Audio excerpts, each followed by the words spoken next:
I want to thank scientists and researchers at Johnson & Johnson for the literal heroic effort that began when COVID-19 first spread and led to the safe and effective vaccine that are now being co-produced.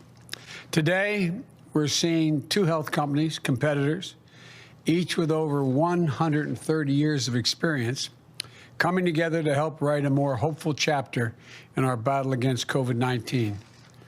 I just had an opportunity to meet with both of these CEOs and with their senior operating officers and to hear about the work they're doing together to produce vaccine substitutes and accelerate what they call to take it to full finish. You know, what's clear is this is historic, nearly unprecedented collaboration. During World War II, one of the country's slogans was, "We are all in this together." We are all in this together. And the companies took that slogan to heart. For example, one automaker didn't have the capacity to build enough Jeeps, a competitor stepped in to help. Competing airline makers teamed up and they produced parts for each other and gave the American pilots, as a consequence of that, control of the skies. Today, we're seeing the same type of collaboration when it comes to getting this virus under control. I said we had to treat this like a war. So I want to thank the two companies for showing how we can come together and defeat this virus by putting patriotism and public health first.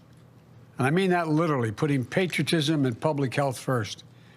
Your companies are working closely with a man you've both privately and way over bragged about, Jeff Zients. Jeff is in the front row here.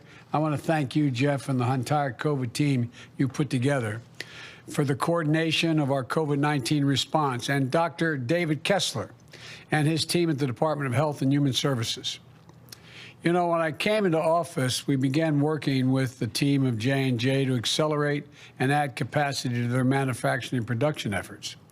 And it quickly became clear that Merck, one of the world's leading vaccine manufacturers, was in a position to be the partner we needed in this effort, in this wartime effort. I've not hesitated to use my power under the Defense Production Act to expedite critical materials in vaccine production, such as equipment, machinery, and supplies. And it's not just Johnson & Johnson and Merck. Pfizer, Moderna also work closely with us to help speed up the delivery of millions more doses. The result is that we're now on track to have enough vaccine supply for every American adult by the end of May, months earlier than anyone expected. And today, I'm directing Jeff and my HHS team to produce another 100 million doses and purchase another 100 million doses of the Johnson & Johnson vaccine. I'm doing this because in this wartime efforts, we need maximum flexibility. There's always a chance that we'll encounter unexpected challenges, or there'll be a new need for a vaccine effort, a vaccination effort. A lot can happen. A lot can change, and we need to be prepared.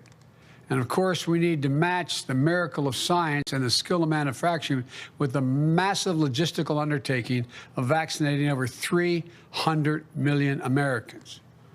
Already, we have gone from Johnson & Johnson vaccine authorization to shots in the arm in 3 days.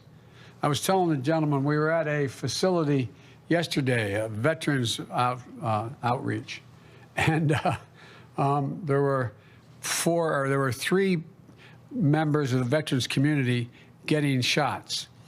One was getting of each of the three vaccines. And the guy in the middle, a veteran, was getting his, and I was standing about as far away as I am from you and standing up, and he was sitting down. And as the nurse put it in his arm, he went, J&J, just one. Well, there's millions of people who are going to feel that way and be proud to be in a position that they're in ability to get the kind of help they need. 7 weeks ago, only 8% of the seniors, those most vulnerable to COVID-19, have received the vaccination. Today, 60% of the people over the age of 65 or older have received at least one shot. And that's because this is the population that represents 80% of the COVID-19 deaths. We've opened support and supported more than 5 1,200 community vaccination sites. That's more, and they're administering hundreds of thousands of shots a day. And for folks who aren't near a pharmacy or mass vaccination center, we're deploying mobile clinics like vans that go into places to meet the folks where they live. We're also supplying vaccines to community health centers to reach those who have been hit the hardest and suffered the most, especially Black, Latino, Native American, and rural communities. And this is important because we know we have more to do to ensure everyone is treated with equity and those most impacted get the care they deserve.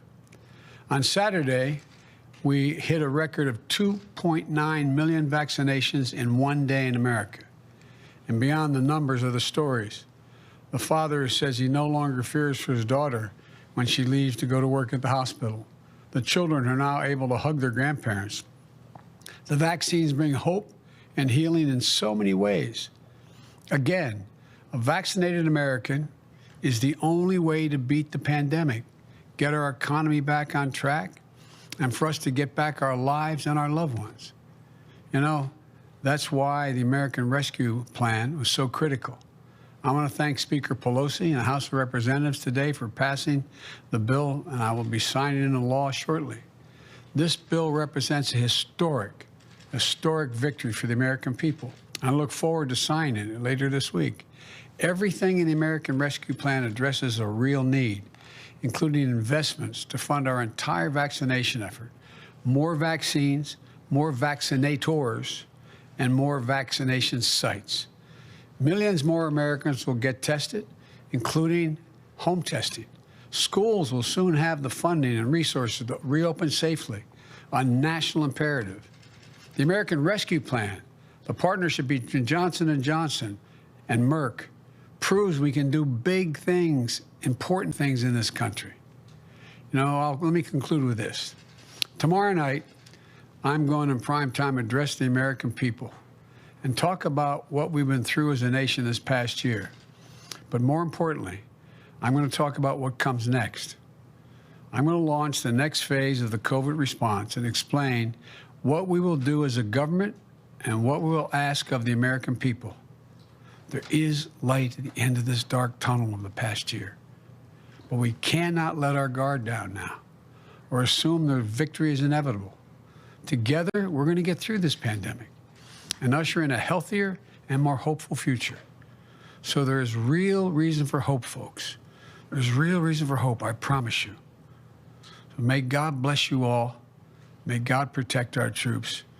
And may God ease the pain in the heart of so many who've lost so many people in this pandemic.